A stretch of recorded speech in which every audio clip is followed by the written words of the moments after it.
De 14-18, dite la Grande Guerre, a débuté il y a 100 ans. Cette année, le 4 novembre, le prix Goncourt a été attribué à un roman sur les vétérans de cette première guerre mondiale.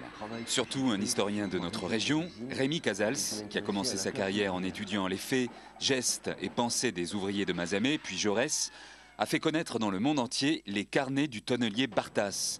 Et l'attention s'est de plus en plus portée sur la guerre vue par les sans-grades.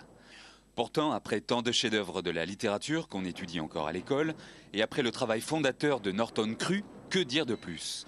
Rémi Casals a rassemblé une énorme équipe pour ce volume qui paraît aujourd'hui et semble essentiel pour comprendre 14-18. 500 témoins de la Grande Guerre. Couverture, signé Tardy. Bonsoir Rémi Casals. Bonsoir. Merci de nous rejoindre sur TLT. Courrier Sud avec ce volume, un épais volume, des portraits, des autoportraits, la biographie de la France peut-être entre 1914 et 1918 et même avant et peut-être après. Il faut dire que c'est un travail d'équipe. Hein. Je vous reçois ici, on va parler quand même de votre travail qui est fondateur. C'est une équipe notamment des gens du CRID. Oui. C'est-à-dire qu'il y a beaucoup de gens qui travaillent sur 14-18, encore aujourd'hui, ici et ailleurs. Il y a énormément d'historiens, Oui. et nous en avons réuni une partie dans le CRID 14-18, le collectif de recherche internationale et de débat. Oui. Et c'est à partir d'un travail collectif du CRID que nous avons sorti ce livre. Donc c'est le centenaire qui approche de 14-18. Ça intéresse encore le public. Je crois qu'il y a un renouveau pour, et les historiens, pour oui. 14-18, oui, un renouveau dans le public. Il y a beaucoup d'historiens, évidemment, mais aussi, excusez-moi, on voit toutes les initiatives qui sont prises pour le centenaire par des associations, par des collectivités territoriales, des conseils généraux, etc.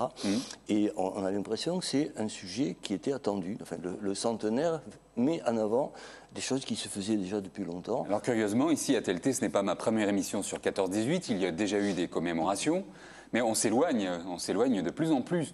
Alors, est-ce que c'est une affaire de marketing pour les vendeurs de livres, ou est-ce qu'il se passe quelque chose dans cette période qui est encore en nous aujourd'hui?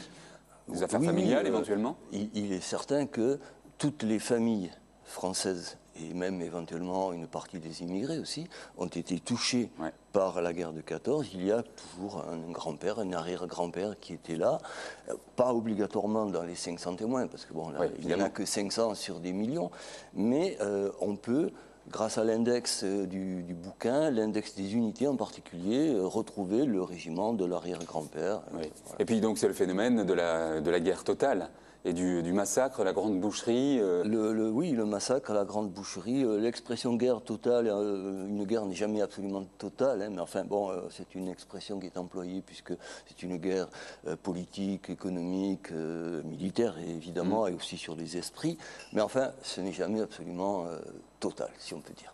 Alors, il faut revenir à l'origine de ce travail. Dans les années 70, vous avez publié les carnets du tonnelier Louis Bartas, un livre qui continue sa carrière, puisque vous me disiez juste avant que l'émission commence que vous allez fêter, vous allez publier, sortir le combienième? La nouvelle édition qui sort pour le centenaire va contenir le 100 millième exemplaire de Louis Bartas, ce qui, pour un ouvrage de ce style, est vraiment remarquable. Oui. Quand on l'a sorti en 78, l'éditeur se faisait beaucoup de soucis parce que c'était un gros livre, plus de 500 pages, écrit par un inconnu, sur un sujet qui à l'époque ne passionnait pas du tout les foules. Puis ça a marché, et puis ça continue. Et partout dans le monde. Oui. Depuis, on a eu de nombreuses paroles de poilus qui ont été étudiées. Alors ça, c'est très important, puisque c'est un travail collectif d'historiens. Qu'est-ce que l'historien a de plus sur les romanciers qui ont raconté leur guerre? Et on verra les couvertures de leurs livres que tout le monde connaît, d'Orgelès, Barbus, et même les Allemands, Junger. Oui, alors l'historien vient dans un deuxième temps. L'historien, surtout les historiens actuels, n'ont pas vécu et n'ont pas connu cette période-là. Mais ils ont leur métier, ils ont leur esprit critique, et donc ils peuvent analyser un témoignage, voir est-ce que celui qui écrit sur Verdun en 1916, est-ce qu'il y était vraiment? S'il n'y était pas, c'est pas un témoin. S'il y était, on peut le prendre en considération, on peut confronter avec d'autres témoins. Et dans le cas de Louis Bartas, par exemple, c'est ce qu'on a fait depuis des années et des années.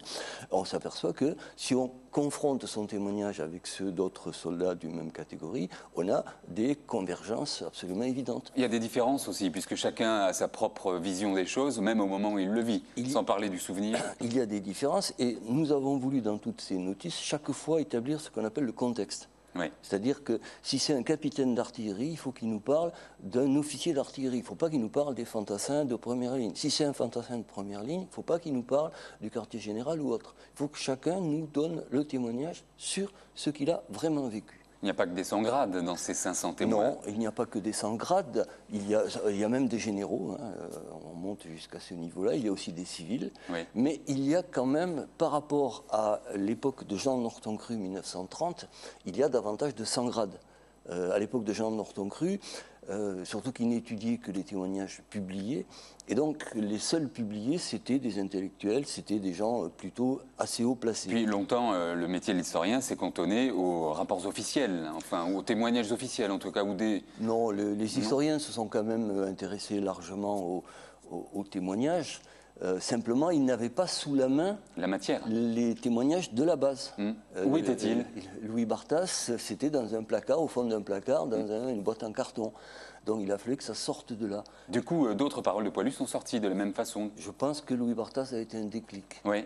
C'est-à-dire que dans les manuels scolaires, on a donné beaucoup d'extraits, Oui. et les enseignants se sont dit, mais s'il y a d'aussi bons textes d'un simple caporal titulaire du certificat d'études, peut-être y en a-t-il d'autres dans les environs. Donc ils ont cherché et on a trouvé des quantités de choses. Donc c'était il y a 100 ans. On se dit qu'à l'époque, les gens des campagnes, c'était le cas de beaucoup de Toulousains, donc faites la notice, ne savaient pas écrire. Or, les gens savaient écrire. Si, hein. si, le problème, c'était de trouver sur quoi écrire. En 1914, la l'énorme majorité de la population sait quand même lire et écrire. Alors, il ne faut pas se leurrer, le certificat d'études, tout le monde ne l'avait pas d'abord. Hein. Oui. Et donc, il y en a beaucoup de ces soldats qui écrivent de manière phonétique ou avec beaucoup de fautes. Mais peu importe, ils écrivent. Et ils écrivent parce qu'ils sont dans une situation d'éloignement de leur famille.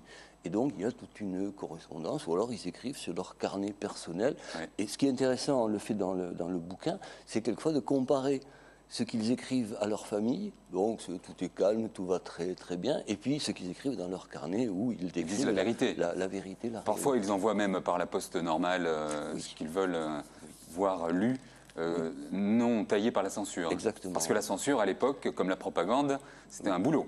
Ah ben, la propagande que les soldats appellent le bourrage de crâne et la censure se complètent. Oui. La propagande pour envahir les esprits et la censure pour arrêter tout ce qui pourrait être un peu subversif. Alors nous sommes à Toulouse, tiens, quelques images d'archives trouvées sur Internet, puisqu'il y en a plein sur le web. Les Toulousains ont connu les tranchées, ont connu les grandes batailles de la Première Guerre mondiale. Évidemment, les Toulousains, comme tous les autres Français, étaient présents. Et dans notre livre, qui est national, donc il y a des témoins de toutes les régions de France, peut-être y a-t-il un peu plus de personnes de Midi-Pyrénées, puisque beaucoup des auteurs, et moi-même, donc on est en région Midi-Pyrénées. Et à Toulouse même, j'ai noté par exemple un certain Auguste Ballard, qui dans le civil travaillait dans une pharmacie, livrait les produits pharmaceutiques, donc c'était un petit employé, et qui pendant la guerre a été infirmier. Puis à côté de ça, il y a Georges Bonneau, qui lui était un militaire professionnel, capitaine d'artillerie. Raymond Bouissou, qui était employé à la Société Générale. Un autre, François Guillem, qui était manutentionnaire à l'épargne. Donc des gens de toutes catégories. Et de tous âges, parce que ce qui est fascinant dans cette guerre, c'est qu'il y avait des jeunes, mais il y avait des types de 45 ans. Hein. Enfin, on le lit dans les romans. Jusqu'à 45 ans, oui. Jusqu'à 45 ans. On était mobilisés à partir de 18 ans jusqu'à 45 ans, avec, bon, évidemment, des fonctions différentes dans les cas. Mais dans le cas de Louis Barthas, qui a 35 ans en 14, il est dans la territoriale. C'est-à-dire, théoriquement, il ne devrait pas aller au front. Mais il y a une telle hécatombe, surtout au début de la guerre, qu'il faut combler les vides. Et il va sur le front, donc dès le mois de novembre 1914. Et il va rester jusqu'à 40 ans, donc jusqu'à la fin, dans l'armée. On connaît le roman de Chevalier. D'ailleurs, il y a une notice sur cet écrivain, en tout cas, Gabriel pour une raison. Chevalier, La Peur. Oui, c'est l'écrivain de Clochemer, le fameux écrivain. Oui. Voilà. Et alors, tout le monde lit son livre La Peur, qui décrit effectivement le sentiment des soldats, des troufions et des autres membres des armées dans la guerre. C'est-à-dire qu'on a peur. Un roman anticonformiste parce que la peur, c'est... Bon, il faut pas trop le mettre en avant. Et au risque de paraître lâche, voilà, ou peu patriote. Beaucoup d'écrits étaient au contraire héroïques et peut-être même un petit peu faux quelquefois. Alors que lui, là, il dit vraiment la vérité et la peur. Et tous les autres témoins le disent bien, ceux qui étaient dans les premières lignes, la peur, elle fait partie de la vie des combattants. Fatalement, il y a beaucoup de pacifistes dans tous ceux qui écrivent, dans les sentiments en tout cas. Oui, je crois que bon, le mot pacifiste, c'est difficile à définir parce qu'on imagine un militant qui travaille sans cesse pour la paix. J'emploie le terme pour dire quelqu'un qui recherche la paix à tout prix. Absolument, mais là, quand vous avez connu 3 mois, 6 mois de tranchées, vous aspirez à la paix. Et là, tous les témoins le disent clairement, la paix, la paix. Et dès l'automne 14, ça commence très tôt. Oui. Mais rechercher la paix, est-ce que ça veut dire qu'on n'est plus patriote ? Alors, encore un mot, patriote, qui est un mot délicat à définir. Pour moi, le vrai patriotisme, c'est celui de Jaurès. C'est-à-dire, vous aimez la patrie, vous voulez le bonheur des compatriotes, vous ne vous lancez pas dans une guerre qui va détruire la patrie. Oui. Parce que la guerre a détruit. La France a gagné, mais la France a été aussi détruite, peut-être encore plus, que ses voisins. Oui, puisqu'on a dû importer beaucoup de main-d'œuvre de tous les pays du monde.